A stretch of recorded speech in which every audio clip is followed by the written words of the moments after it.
Comme nous l'avons dit lors de l'examen du texte en commission des Affaires étrangères, un accord qui renforce la coopération bilatérale franco-néerlandaise dans les Caraïbes et en Amérique du Sud est toujours une bonne chose. Cet accord sur le statut des forces et la coopération en matière de défense dans la Caraïbe et en Amérique du Sud fait suite à une demande du ministre de la Défense néerlandais en 2011, qui avait exprimé le souhait de renforcer la coopération entre les deux pays. Cela permet d'avoir un cadre juridique adapté aux opérations communes dans les Antilles néerlandaises, pour lesquelles les dispositifs de coopération OTAN ne s'appliquent pas. La France et les Pays-Bas entretiennent déjà des liens étroits dans la Caraïbe avec des entraînements militaires, la gestion de catastrophes naturelles ou plus récemment la lutte contre la pandémie de Covid-19. Et concernée également avec cet accord, la lutte contre la grande criminalité, y compris le trafic de stupéfiants. Cet accord s'appliquera pour les Pays-Bas à Aruba, Saint-Martin et aux Pays-Bas Caraïbes, les îles de Bonaire, de Saint-Eustache et de Saba.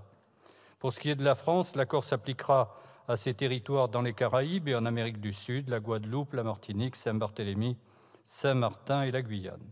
En matière de défense, la France et les Pays-Bas effectuent d'ores et déjà, et indépendamment de l'accord, des opérations de surveillance dans le détroit d'Ormuz, dans le cadre de la mission Agénor, ainsi que des entraînements conjoints dans la Caraïbe dernièrement en 2018. En pratique, cet accord permettra des missions de coopération hors cadre OTAN dans la région. L'accord sur le statut des forces dans le cadre de l'OTAN ne prévoit en effet de coopération que sur le territoire métropolitain des États signataires. Il n'y avait donc pas de cadre juridique pérenne et de niveau intergouvernemental pour les opérations militaires communes dans la Caraïbe et en Amérique du Sud. Il offrira ainsi un cadre juridique adapté aux actions de coopération militaire menées par la France et les Pays-Bas dans cette zone. De surcroît, même si nous sommes éloignés du théâtre européen, qui concentre les nombreuses préoccupations, un accord militaire entre deux pays membres de l'Union européenne est toujours une bonne nouvelle et me donne l'occasion de rappeler l'attachement du groupe des députés socialistes et apparentés à l'intégration européenne, y compris dans le domaine militaire.